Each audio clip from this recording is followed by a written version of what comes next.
Dear students, recently Punjab and Haryana high court ने एक live in relationship से रिलेटेड एक इम्पोर्टेंट जजमेंट दिया है। चलिए आज उसी पर हम चर्चा करते हैं। जजमेंट क्या है ये? Married persons entering in live in relationship bring bad name, violate parents rights to dignity. कि जब मैरिड पर्सन है, शादीशुदा कपल है, जो किसी लिव इन रिलेशनशिप में एंटर करते हैं, लिव इन रिलेशनशिप में रहते हैं, तो एक बुरा नाम वो लेके आते हैं। एक बुरा नाम मतलब जो पेरेंट्स की जो डिग्निटी है उसको वो हार्म करते हैं। तो इस प्रकार के कपल अगर कोर्ट में आके वहाँ से सिक्योरिटी मांगते हैं तो उन्हें प्रोवाइड नहीं की जाएगी। केस का नाम है XXX versus XXX 2024 Punjab and Haryana high court. XXX क्यों लिखा गया है? रीज़न ये है कि राइट टू प्राइवेसी को ध्यान में रखते हुए इस प्रकार से नाम दिए जाने लगे हैं। अगर आप मेंटेनेंस के केसेस में देखोगे वहाँ भी इस तरीके से नाम आपको मिलेंगे।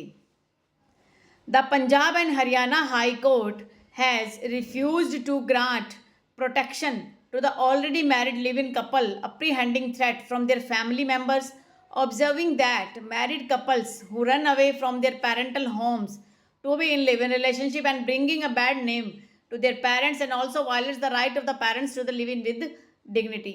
पंजाब हरियाणा हाईकोर्ट ने साफ तौर से मना कर दिया। ये कहा कि जो ऑलरेडी मैरिड कपल है, अगर उनको अपने परिवार वालों से किसी प्रकार की धमकी मिल रही है, डर मिल रहा है और वो परिवार वालों को छोड़कर कहीं और रह रहे हैं लिव इन रिलेशनशिप में, तो वो एक बुरा नाम पेरेंट्स के लिए लेके आ रहे हैं और पेरेंट्स की वहाँ पर right to live with dignity harm होती है।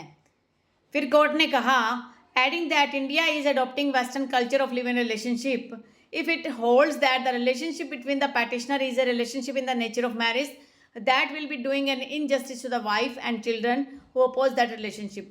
अगर आप इस रिलेशनशिप को मान्यता देते हो, जो वाइफ है, लीगली वैलिड वाइफ है और उसके बच्चों के राइट का हनन होता है। Next, while refusing protection to live in relationship couples, Justice Sandeep Modgil observed a live-in relationship between a married man and a woman or a married woman with a man is not akin to marriage as it amounts to adultery and bigamy which is unlawful। कि अगर married couple के बीच में अगर कोई marriage कर रहे हैं तो वो एक मैरिज की श्रेणी में नहीं आता।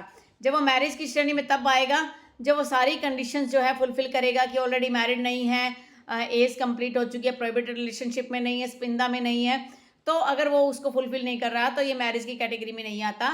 And such women are not entitled to any protection, और डीवी एक्ट के तहत भी उसे कोई एंटाइटलमेंट नहीं है कि वो प्रोटेक्शन लेगी। Justice Mudgil further observe that, justice Mudgil ने फिर ऑब्जर्व किया, under article 21 of the Indian constitution each and every individual है right to live with peace and dignity with honor, therefore by allowing such type of petitioners we are encouraging the wrongdoer and somewhere promoting the practice of bigamy which is otherwise an offence under section 494 IPC, further violating the right of the other spouse and children under article 21 of to live with dignity। कि अगर हम इस प्रकार के रिश्ते को allow करते हैं तो इससे क्या होगा, सेक्शन 494 जो है उसके तहत एक ऑफेंस की कैटेगरी में फॉल कर रहा है।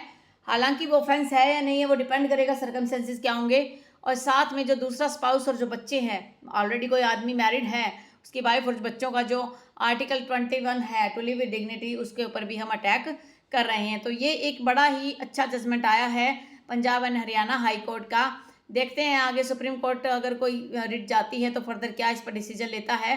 तो ये इंपॉर्टेंट जजमेंट जो है आप अपनी एक नोटबुक में लिख लीजिए। अगर आप कंपटीशन की तैयारी कर रहे हैं तो आपके लिए काफ़ी हेल्पफुल होंगे, क्योंकि जब एग्ज़ाम पास आते हैं तो इन सारे जजमेंट को कलेक्ट करना मुश्किल हो जाता है।